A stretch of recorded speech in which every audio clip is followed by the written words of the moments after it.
try as they might to talk the pork out, the pork stays in, all 8,000 plus pieces of it, as Peter pointed out. And this is the budget-busting blueprint of things to come. Count Republican Senator Richard Burr worried and now opposed. Senator, not for this at all, huh?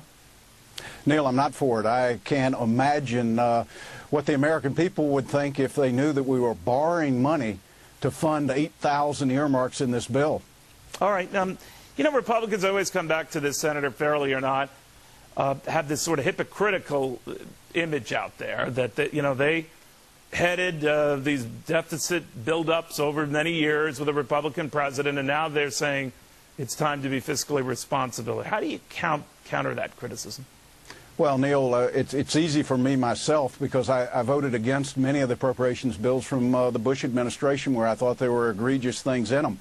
But the reality is the earmarks weren't even created until 1991, and in the first bill there were about 500 of them. So the pretension that this has been the precedent of the United States Senate or of Congress just isn't so. It's just happened over the last 2 decades. You're right, Senator. It is out of control, and my hat's off to you. In doing research, I found out you've really been consistent on this. But unfortunately, a lot of your colleagues haven't, and particularly a lot of your Republican colleagues, because 4,000 plus of this 8,000 plus, you know, little bennies are Republican authored. So does either party get this?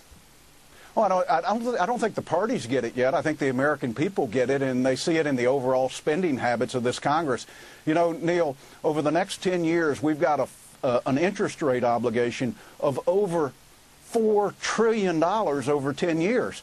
That's assuming an interest rate that averages about 3.25%.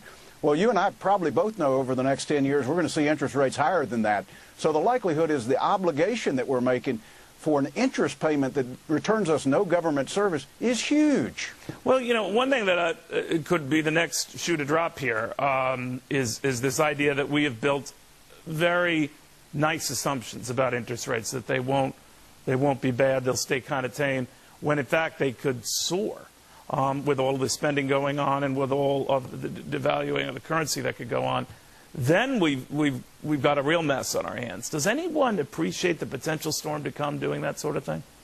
Well, I think more and more Americans are beginning to realize it, and we're trying to educate members of Congress.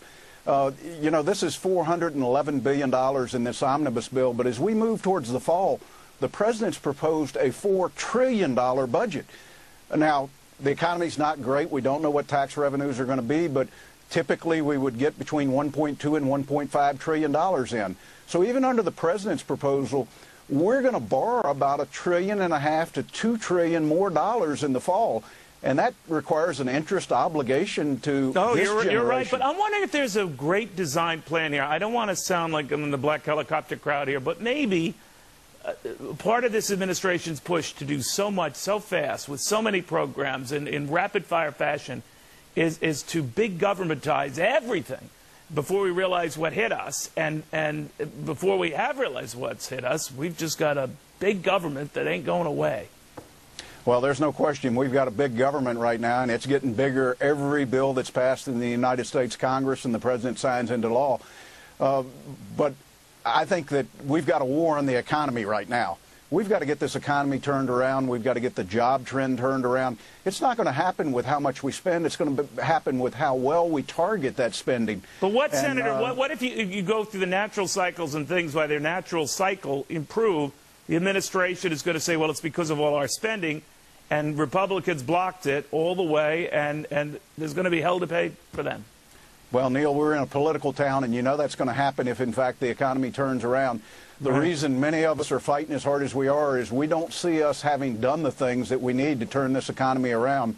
And as Europe continues to decline, and Asia as well, it's going to make it that much tougher for us. Senator Burr, thank you. We'll see where this goes. Thanks, Neil.